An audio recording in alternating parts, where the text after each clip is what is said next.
Hey, what's going on, guys? Welcome back to Riding Along with Dan on this fabulous Monday. I want you guys, when you get a chance, to take a look at the IWS Facebook page. Guess what? You're going to see 6693 made it again. I made a cover page on IWS. It's a beautiful picture I took last week underneath the American flag, and the American flag was blowing in the wind. I got to tell you, it really turned out nice. Really nice picture. Turned out really good. So today's topic, it's a safety topic, but it's got to do a lot more with the truck. I had one more subscriber ask me a question, and this is kind of a different setup than 6631. It's more open in the back. You can see more. You can see the filter. You can see the canister where it burns the bad fumes. On my truck, everything is behind here, and this is the exhaust. So that canister has got to be below that exhaust. But anyway, I wanted to talk today. One of my subscribers had a question about the REGEN. What is a REGEN on a truck? First of all, you see this truck over here, this Mack? There's no REGEN on that truck. The old school trucks have no REGEN whatsoever, okay? That was before REGEN started to come out and kill all these trucks, because that's exactly what it's doing. So the REGEN on a truck is actually taking the fumes that come out the stack and sending the fumes out the stack cleaner than ever before, okay? It all starts with, let me show you on the other side of my truck. It all starts with the tank. A lot of people call it, here it is right here, DEF. You see DEF is written on the tank. A lot of people call it urea. A lot of people call it REGEN fluid. A lot of people call it, there's many different names for it, but basically it's a white REGEN fluid that we put in here. And honest to God, if you let the tank go less than a quarter tank, the truck will start losing power, believe it or not. That was in the older trucks. I don't know about my newer truck, but if you let it go really low, the truck actually will start losing power. So that DEF right there is the liquid that sprays from a nozzle into the canister that actually ignites a flame and makes the bad fumes and exhaust fumes burn in the canister. And once they're burned at 1200 degrees, they come out the stack, which is the stack on the other side. They come out the stack clean as a whistle. I mean, the inside of the stack is not dirty. There's no residue. It's supposed to be able to rub your finger off the stack and not have any dirt on your finger. So that's the whole idea of a REGEN, is to make these trucks, buses, tractor trailers burn cleaner, have clean exhaust, clean emissions, that we're not damaging the ozone and we're not damaging the environment. So here's the problem with the REGEN system, which is a big problem for trucks like me that stop and go all day long, okay? I stop and go all day long. The REGEN system was made for a truck that's gonna run down the highway at 50, 60 miles an hour and maybe drive for an hour, 2 hours, 3 hours at a time. So the REGEN will burn and clean out the system. For me, I don't know why they did it, but they put it on local trucks. Like for me, I'm stop and go all day long. So what good is it? I mean, for now, my truck is brand new. It's working good for now because it's new. And, you know, there's no issues, knock wood. But later on, I'm curious to see, maybe 2 years, 3 years down the road, you're probably going to have to do what they did to TJ's truck. They had to take the canister out, okay, because it was filled with ash and soot. And that's the problem. The canister fills up with ash and soot, and it's got to be taken out of the truck, and it's got to be sent out to be baked. And what that means is they dip it in a solution at a certain amount of degrees, and they clean the filter. It gets all the crap, all the ash, all the gunk, all the dirt out of the filter, and it gets it clean again. Is it 100% clean? I don't think it's 100% clean, maybe 80% clean, but that's what you have to do, is send it out, have it dipped, have it cleaned. We bring it back, put it back in the canister, and hopefully everything will run okay. So that's the biggest problem. Just like an air cleaner on your car, like every second oil change, you're going to have to clean the air cleaner, because it gets dirty, it gets clogged, it gets filthy, bugs, cobwebs, you name it, gets in the air filter. And just like in your car where you have a cabin filter, maybe behind the glove compartment, that, you know, maybe once every 3-4 months you're going to have to take that out, because honestly that's the air that you breathe when you're traveling in your car, is that filter. It's a filter in my pickup truck, in my wife's car. It's located, it's called a cabin filter, okay? And it's located behind, you have to drop the glove box, and it's located behind the glove box in my truck and in my wife's truck. I'm sure other cars it's located in different places, but basically it's the same idea. When it gets clogged and this big filter on this REGEN system gets clogged and full of crap, the truck is not going to breathe right. It's not going to run right. It's not going to have power. It's going to have a lack of power. It's not going to go like it used to go until you do something with that issue. So the way they fix it is they take that filter out, which is a pain in the ass and takes time to do. And then when you take it out, you got to send it to a place that you know is reliable, that you will get it back in a certain amount of time, that you can put your truck back on the road. Because the more downtime on a truck, it's not good. It's not good for your business. It's not good for the driver. It's not good for anybody. So that's the whole idea of a REGEN in these big trucks. In my opinion, it works better on a tractor trailer, like I said before, that's running down the road 50, 60 miles an hour. All that tractor trailer does is drive long distances all day, and it burns. It burns while it's driving. It cleans out the system. For me, I'm stop and go. Where do I go? I don't go any faster than maybe 35, 40 miles an hour local driving, if I'm lucky. And what good is that doing the REGEN? You know, it's made for trucks that run down the highway. These local trucks with a REGEN, in my opinion, it's a waste of time.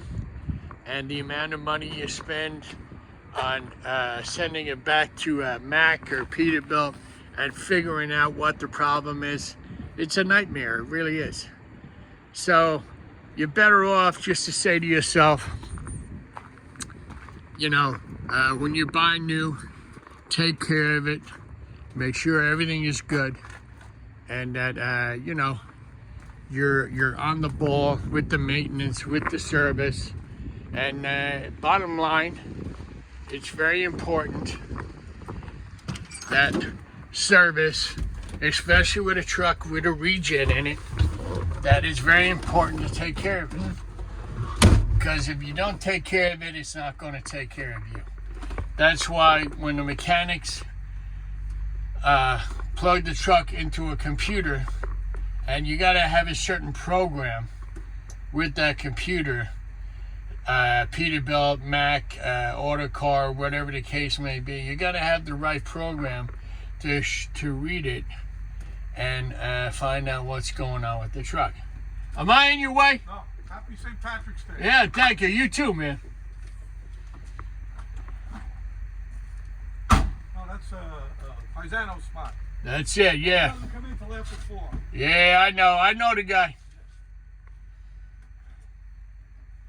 So, yeah, you got to plug into the computer if the truck is having issues, that a loss of power, because that's what was going on with my Mac. That when the REGEN system, I could tell right away, man, that when the REGEN was acting up and it didn't burn, and if it doesn't burn for a couple of days, the system is backing up and it just gets clogged. So what you need to do is put the computer on it and force a regen, is what they call it, with the computer. So you clean out the system, you let it run for an hour or however long it takes for the regen to complete. And that's another issue. That right now my new truck is doing everything automatically while I'm driving. The light comes on in the dashboard to tell me it's going through a regen or a regen is in process, okay? But as the truck gets older, like my Mac, a lot of times you used to have to push a button on the dashboard and do it manually.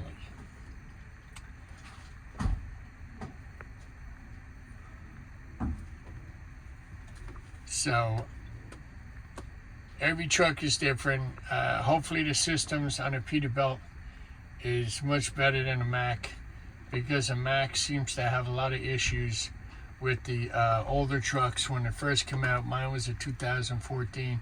So hopefully with the newer Peterbilts, such as my model and all the models that are coming out, hopefully the regen is better. Hopefully the system was more modified and it works better.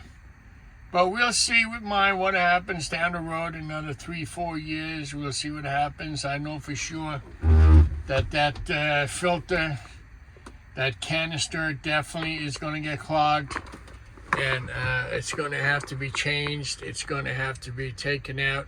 It's going to have to be dipped. And these are things you learn along the way. From being a front loader driver, any kind of truck driver, I've been doing it for a long time, man. I've been doing it for a long time. I know what to look for. I know what it feels like. I know when you give the truck gas that it's starting to lose power. It doesn't feel the same. You can feel it. If you're driving the same truck every day, you get to know the truck. You get to know how it responds when you give it gas. It's just something that you come to learn when you drive the same truck like me. I drive this truck every day, okay? I know the truck. I know how it responds. I know how well it turns. I know what power it's got. I know how much weight it can pull up a hill and how fast. These are things you get to know when everybody's in the same truck. But when you have slip seat drivers, that means different people drive the same truck every day. To me, I don't like it, because the truck gets abused. No two drivers actually drive the same, and it's just wear and tear on the truck. It really is. Just like when you drive stick. When I drove my Freightliners, okay, my tractors, they were all 13-speed Eaton Fuller transmissions. Now, my father taught me when I was young, I could shift that truck without using any clutch. Okay, there's no wear and tear on the clutch. I could shift that truck like you don't even need a clutch, okay? That's how good I was at shifting a 13-speed. I could flip the gears, because my father told me when I was young, he said, listen to the engine. The engine will tell you when it's time and which it needs to upshift or downshift. The engine will let you know. And he was right. Eventually, I got it down right. I got good at it. And the only time I needed a clutch was when I was stopping, or when I was taking off. And, you know, when you're good at it and your father teaches you the right way how to do it, you learn. And my dad taught me a lot, man. Taught me a lot about driving, about trucks, what to look for, what to listen for. So I've been around it my whole life. And again, with the regen, it's just another thing that I think the government put on a truck as a restriction. And it's just another way to make a lot of money off of these trucking companies. You know, it's not like these trucking companies are making $1 million. They're not. It's a tough job. It's a tough life. When I owned my trucks, it wasn't easy, man. It wasn't easy at all. You're always going. You're always doing flat tire, service, oil change. It's always something. Always, always, always, always. So that's what I wanted to talk today about, guys, was the regen system and how to properly maintain it if you ever come across it and ever have that issue. But as me, as a company driver, I'm not worried about that anymore. As a matter of fact, when I had my trucks, I didn't worry about it at all because none of my trucks had the DEF system. All my trucks were like 2017, 2018, and I had no trucks with DEF. So that was good for me. I didn't have that problem. I had other problems. But you know, a truck is a truck. It's gonna break. It's a machine. And machines are gonna break, you know that. So that's what I wanted to talk to you today, guys. Don't forget to check out the IWS Facebook page. You'll see my truck 6693. Got a nice write-up on the IWS page. It's a beautiful picture I took a couple of weeks ago with my truck nice and clean underneath the American flag. Really, really nice picture. So that's what I got to talk about today, guys. I want to thank you again for joining in, riding along with Dan, and listen to my safety tip, or wherever you want to call it, about the REGEN. And don't forget, next Saturday again, I'll be live at hopefully 2 p.m. in the afternoon. If that changes, I will let you know. But I'll be back again tomorrow with some more cool videos, so stay tuned. And tomorrow I will do some outside videos. If it's not raining, I got to check the weather. I think it's supposed to rain. I'm not 100% sure, but I will definitely let you know. So you guys, oh yeah, one more thing. I wanted to give everybody a shout out that sent me really, really cool pictures of garbage trucks, front loader trucks, roll-off trucks. I want to thank you guys for doing that for me, because it makes my life a lot easier when I put together a music video with pictures of trucks. You know, it gets boring looking at the same stuff all the time. But I just wanted to say thank you, guys. Thank you, Nokia. And thank you, everybody, for sending in the pictures, man. It's really cool, really nice of you guys to take the time to do that. All right, so listen, have a great Monday. Have a great rest of the day. Thanks for tuning in to Riding Along with Dan. And if you are interested and you like the channel and you want to like and subscribe, that would help me out a lot. I would really appreciate it. So tune in tomorrow for some more awesome videos. Take care, guys. Have a wonderful evening and be safe. Peace out.